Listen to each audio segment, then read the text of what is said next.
श्रीमंत तो असतो, तो जाणतो मी अजून गरीबच आहे, आणि गरीब तो असतो जो म्हणतो मी श्रीमंत आहे, मला काय गरज आहे. अंबानीला अजून वाटतं काहीतरी नवीन फॅक्टरी टाकावं. आमच्या बहादरांनी बिगर प्लास्टरच्या 2 खोल्या बांधल्या, तो म्हणतो आपलं आयुष्य एकदम सफल झालं. आणि वरून म्हणतोय अंबानीला लोभ आहे. अरे तुला जर लोभ निर्माण झाला तर तुझे घरचे चांगले खातील ना, चांगले कपडे घालतील, चांगल्या गाडीत बसतील, पण तुला हा लोभ निर्माणच झाला पाहिजे. लोभ कशाला म्हणतात? तुमचं नाहीये पण तुम्हाला पाहिजे, याला लोभ म्हणतात. हा लोभ पाहिजे कमवण्याचा, कर्तृत्व करण्याचा. घरामध्ये झोपा काढून तुमचं काय मिळतं? तुमचं काय चरबी वाढते का? कष्ट करा, मेहनत करा, मातीला काहीतरी द्या.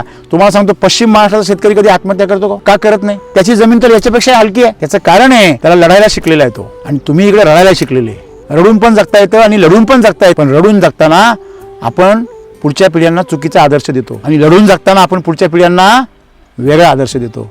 मग आपण कसं जगावं हे ज्याचं त्याचं स्वातंत्र्य आहे. अज्ञानी तो आहे जो म्हणतो मला ज्ञान आहे, मला माहिती आहे, आणि ज्ञानी तो आहे जो म्हणतो मला अजून खूप शिकायचं आहे. आणि इकडे तुमच्याकडे हीच गरज आहे. त्यामुळे आजच्या काळामध्ये आता गुडघ्यात राहून शेती चालणार नाही, आजबून शेती चालणार नाही. थोडंसं स्मार्ट व्हावं लागेल. तुम्ही थोडे स्मार्ट झाले, शेती काय झाली तुमची बदलली. शेतकऱ्याची बुद्धी जोपर्यंत स्मार्ट होत नाही तोपर्यंत आर्टिफिशियल इंटेलिजन्स सुद्धा काही करत नाही. ते वापरायचं कसं हे माहित पाहिजे ना. ऑटोमॅटिक तुमच्याकडे गाडी आली, तुम्हाला जर गिअरची चालवतोय, तुम्ही ऑटोमॅटिकची काय चालवणार? तुम्हाला सायकल चालवता नाही आली, तुम्ही मोटरसायकलचं संतुलन करू शकता का? नाही. मग हे तुम्हाला जर 10च्या स्पीडनी सायकल चालवायची आहे तर तरी तुमचे काय होता? हात थरथर कापता, तुमचा बॅलन्स जातो, तुम्ही धडकता कुठेतरी. तुम्ही 50 आणि 60 आणि 70च्या स्पीडनी कशी चालणार आहे? तुम्ही तर दुसऱ्याला पण अडचणीत आणणार आहे. मग तेच आज होतं यवतमाळमध्ये. आपण थोडंसं आपल्या घेऱ्याच्या बाहेर यायला. जग फार सुंदर आहे, शेती फार सुंदर आहे, आणि ती करण्यासाठी आपण आपली मानसिकता मातीवर काम केलं पाहिजे का झाडावर केलं पाहिजे? आज तुम्ही कशावर काम केलं? मातीवर केलं. आज चित्र काय झालं तुमचं?